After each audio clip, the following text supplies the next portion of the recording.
Alam niyo ba kung paano ako nag-start mag-saxophone? So, nakakatawa lang 'to. So, kasi noon, high school ako. So, anyway, bata pa lang ako, marami na akong instrumento. Nagpa-piano ako, nagda-drums, naggi-guitar. Pero yung saxophone, medyo late na ako nag-start. So, nung high school, ayaw ko lang mag-CAT. No, parang sa high school, ano yun, parang ROTC. Kasi pag member ako ng band, nalaman ko na hindi ako magmamarcha. Hindi ako magsi-CAT. So, pumasok ako sa high school band, no? So ang binigay sa akin ng is trumpet. Trumpet. Kaya marunong ako ng konti ng trumpet. 'Yun ang una kong instrumento. 'Yun, so nung nakapasok na ako, nanghihiram lang ako ng trumpet. So sabi ko sa tatay ko, pag gusto ko na bumili ng sarili kong instrumento kasi nagustuhan ko ng nag-enjoy na ako, no? So binigyan niya ako ng pera pambili ng trumpet. Ngayon, nung bibili na kami ng second hand, kasi wala naman kami pera pambili ng brand new, ang sobrang mahal ng saxophone nun. That was parang 1998, no? 1998 or 1997, 1998. So, ang mahal ng mga instrumento nun. Ngayon, nung bibili na ako ng trumpet, ang available lang is saxophone na second hand, no? China made, no? China made. Alam niyo kung magkano? 17,000.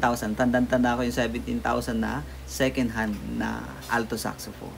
So, kasi yun lang available, doon ako nag-start mag-saxophone. So, biglaan talaga yung pagiging saxophonista ko. So, nung nabili ko na yung saxophone, doon pa lang ako nag-aral mag-saxophone. So, ano ako noon? Siguro mga 15 years old. No? O 14 or 15 years old. So, nagpa-piano na ako. And then doon ako nag-aral so doon ako nag-start mag-saxophone.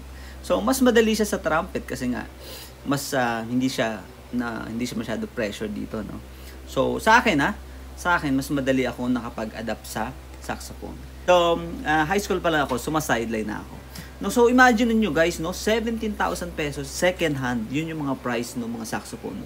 Ngayon, yan may mabibili tayo ng brand new na 14,000 pesos, no? Kaya nga ina-advocate ko talaga na yung affordable na instrumento kasi doon tayo mag-start eh. Yun yung kaya natin mga hindi naman tayo mayaman na bansa na katulad ng Japan na branded agad, no? So gusto ko maging affordable para mas marami yung mas community, maabot ng mga may talent or mga interesado ng mga estudyante. Yun, so from that, nung high school ako, nagsabi na ako sa magulang ko na gusto ko nang seryosohin yung music. So doon ako nag-start pumasok na ako ng Conservatory of Music sa UST. So sa UST naka 8 years ako. After ng 8 years ko, puro sideline pa din, kaya ang tagal ko sa UST, puro racket pa din. So and sa naman Diyos, natapos ko yung Bachelor of Music ko sa saxophone. And after that, nag 2 years ako sa Japan ng masteral ko ng saxophone din. So, yeah, so yun yung buhay ko. Yun naging buhay ko sa pagiging saxophonista. Ayan, so sana may napulot kayo na aral. Ako kung ano aral na napulot niya. Anyway, so yun lang, sinabi ko lang yung story ako. Yung short story about kung bakit ako nag-saxophone. Saxship Manila.